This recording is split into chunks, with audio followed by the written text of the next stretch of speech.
OBC वोटरों से भाजपा डर रही है। इसी वजह से लगातार बीएलओ पर ओबीसी वोटरों के नाम काटने का दबाव बनाया जा रहा है। मामला गोंडा से सामने आया, जहां बीएलओ विपिन यादव पर एसडीएम, बीडीओ और लेखपाल हर रोज सिर्फ और सिर्फ ओबीसी वोटरों के नाम काटने का इतना दबाव बना रहे थे कि उन्होंने आखिर में जहर खाकर आत्महत्या कर ली। मामले पर राहुल गांधी ने सरकार और चुनाव आयोग से जवाब मांगा है। राहुल ने क्या कहा है वो बताएंगे, लेकिन उससे पहले आपको बीएलओ विपिन यादव के परिजनों की बात सुनवाते हैं। एसडीएम, लेखपाल और बीडीओ ये तीनों मिलकर के उनको बुला करके दबाव डाल रहे हैं उनके ऊपर कि ओबीसी का वोट काटे और बाकी जो है और वोट बढ़ाएं। बाकी वो कहे कि हम जितना पाए हुए हैं, जितने हमको मिले हैं, हम सबका वोट बनाएंगे, अगर हैं तो, अगर नहीं है तो कोई बात नहीं, बाकी जो है हम उनको वोट बनाएंगे। लेकिन वो बार बार कह रहे हैं हम आपको सस्पेंड कर देंगे, हम आपको पुलिस से उठवा लेंगे, हम आपको ऐसा कर देंगे। वो बार बार धमकी दे रहे थे। दोस्तों, परिजनों का कहना है कि लगातार बीएलओ विपिन यादव पर सिर्फ ओबीसी वोटरों का नाम काटने का दबाव बनाया जा रहा था। लगातार फोन करके उनसे कहा जा रहा था कि आप ओबीसी वोटरों के नाम काटें, जिस पर विपिन यादव कह रहे थे कि वो जो लोग मौजूद हैं उनके नाम जोड़ेंगे, जो लोग नहीं हैं उनके नाम हटा देंगे। लेकिन उन पर एफआईआर कराने, नौकरी जाने की धमकी दी जा रही थी। मामले पर राहुल गांधी ने भी लिखा, ओबीसी वोटरों के नाम काटो वरना नौकरी चली जाएगी। दबाव, धमकी और नतीजा आखिर में आत्महत्या। एसआईआर के नाम पर पिछड़े, दलित, वंचित, गरीब वोटरों को लिस्ट से हटाकर बीजेपी अपनी मनमाफिक वोटर लिस्ट तैयार कर रही है। ईसीआई लोकतंत्र की हत्या की जिम्मेदार है। दोस्तों, एक तरफ बीएलओ ने प्रशासन के दबाव में आत्महत्या कर ली और दूसरी तरफ प्रशासन के लोग परिवार वालों पर ही आरोप लगा रहे हैं। डीएम प्रियंका निरंजन का कहना है कि बीएलओ ने पारिवारिक समस्याओं की वजह से आत्महत्या की, जबकि बीएलओ का मौत से कुछ समय पहले एक वीडियो सामने आया जिसमें वो खुद ये बात स्वीकार रहे हैं कि प्रशासन का दबाव था जिस वजह से उन्होंने जहर खाया। क्यों खाया? दबाव कारण। किसके दबाव के कारण? डीएम, बीडीओ, लेखपाल और सबका यही दबाव था।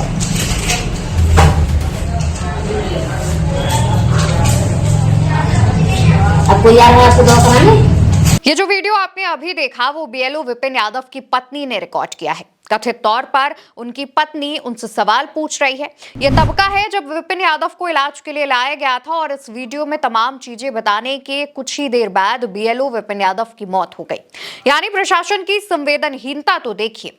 अधिकारियों ने एक व्यक्ति जो जिंदगी और मौत के बीच झूल रहा है, उस समय जो बात स्वीकार कर रहा है उस बात को ही झुठला दिया है। साफ तौर पर कह दिया है कि ऐसा कुछ नहीं है, सिर्फ इसलिए कि उनकी सरकार की बदनामी ना हो, सरकार पर सवाल ना उठे और विपक्ष को कहीं ये मुद्दा ना मिल जाए।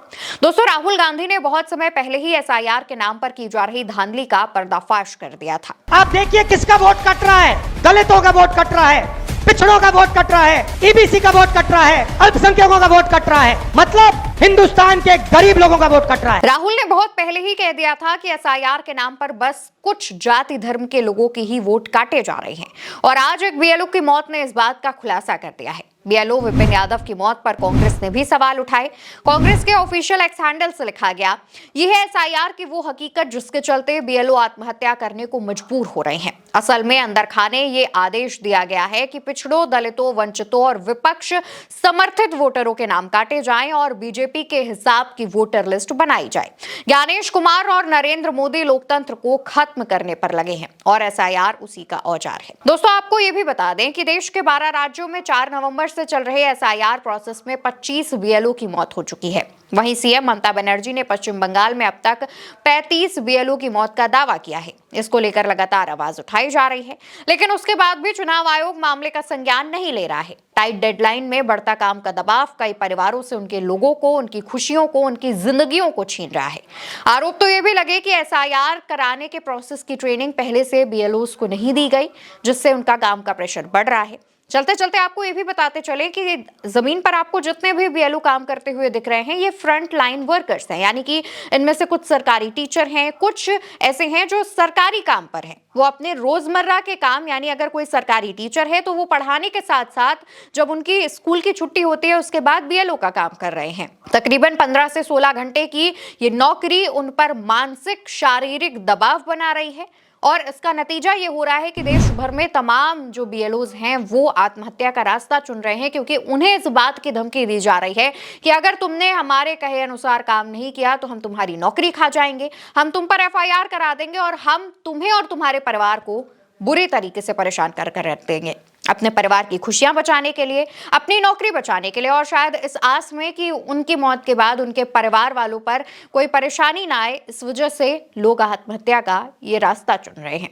सवाल ना सिर्फ चुनाव आयोग से है, सवाल सरकार से भी है कि आखिर इतने कम वक्त में जो एसआईआर का प्रोसेस है वो कराने की ऐसी क्या जरूरत पड़ गई।